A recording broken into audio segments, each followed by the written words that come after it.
മലപ്പുറത്ത് നിന്ന് ഫുട്ബോളിൻ്റെ മെക്ക, കേരളത്തിൻ്റെ മെക്ക എന്നൊക്കെ തന്നെ ഫുട്ബോളിൻ്റെ മെക്ക എന്നറിയപ്പെടുന്ന മലപ്പുറത്ത് നിന്ന് നിഖിൽ പ്രമേഷ് ഉണ്ട്. നിഖിലെ, നമ്മൾ കഴിഞ്ഞ ദിവസങ്ങളിലൊക്കെ തന്നെ കണ്ടതാണ് എന്താണ് അർജന്റീനയുടെ ആവേശം. അർജന്റീന ഗോളടിച്ച്, മെസ്സി ഗോളടിച്ച് മുന്നേറുമ്പോൾ കണ്ട ആവേശം നമ്മൾ കണ്ടതാണ്. ഇന്നും അതിനവിടെ ഒട്ടും കുറവുണ്ടാവില്ല എന്ന് തന്നെയാണ് പ്രതീക്ഷിക്കുന്നത്. തീർച്ചയായും Anil, very good morning. Argentina ആരാധകരെ സംബന്ധിച്ചിടത്തോളം വലിയ ആഹ്ലാദം നിറയുന്ന ഒരു ദിവസം തന്നെയാണ്. മെസ്സി ഇറങ്ങുന്നില്ലെങ്കിലും, ആദ്യ ലെവലിൽ മെസ്സി ഇറങ്ങുന്നില്ലെങ്കിലും അവരെ സംബന്ധിച്ചിടത്തോളം ആവേശത്തിന് ഒരു കുറവില്ല. ഇല്ല, ഒരു കുറവില്ല. ഞങ്ങൾ ആദ്യത്തിനെക്കാട്ടി നല്ല ആത്മവിശ്വാസത്തിലാണ്. ഇപ്പൊ ഞങ്ങൾ 2-1 ഞങ്ങൾ 1-2-1 ജയിച്ചെടുക്കാണ്. ഞങ്ങൾക്ക് ഇതിലും കുഴപ്പമൊന്നുമില്ല. ഇപ്പൊ കളിച്ച കളി നല്ല കളിയാണ്. ഇപ്പൊ രണ്ടാം നില കളിയാണ് ടീമിനാണ് നമ്മൾ ഇറക്കിയിട്ടുള്ളത്. അനിൽ, ഞാനിപ്പോൾ തിരൂർ താഴെപ്പാലത്താണ് ഇവിടെ ഉള്ളത്. ഇവിടെ വലിയ ആവേശം നിറയുന്നത് പെൺകുട്ടികളടക്കം കളി കാണാൻ ഇവിടെ എത്തിച്ചേർന്നിട്ടുണ്ട്. അവരൊക്കെ വളരെ നേരത്തെ തന്നെ ഇവിടെ എത്തിച്ചേർന്ന ആ ഒരു ആവേശം പ്രകടമാക്കുന്ന ആളുകളാണ്.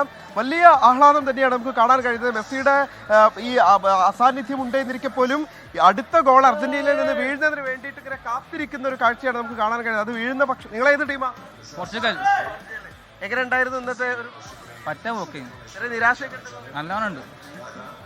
ഇതിലെന്തായിരിക്കും നടക്കുക അർജന്റീനന്റെ? കണ്ടറിയാം, ഇത് കഴിഞ്ഞറിയാം.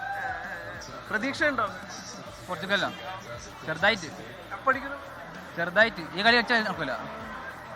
എന്തായാലും ആരാധകരൊക്കെ ഇവിടെ ഇങ്ങനെ അക്ഷമരായി കാത്തിരിക്കുന്ന ഒരു കാഴ്ചയാണ്. നിഖിൽ പ്രമേഷാണ് മലപ്പുറത്ത് എന്ന വിവരങ്ങൾ നൽകിയത്.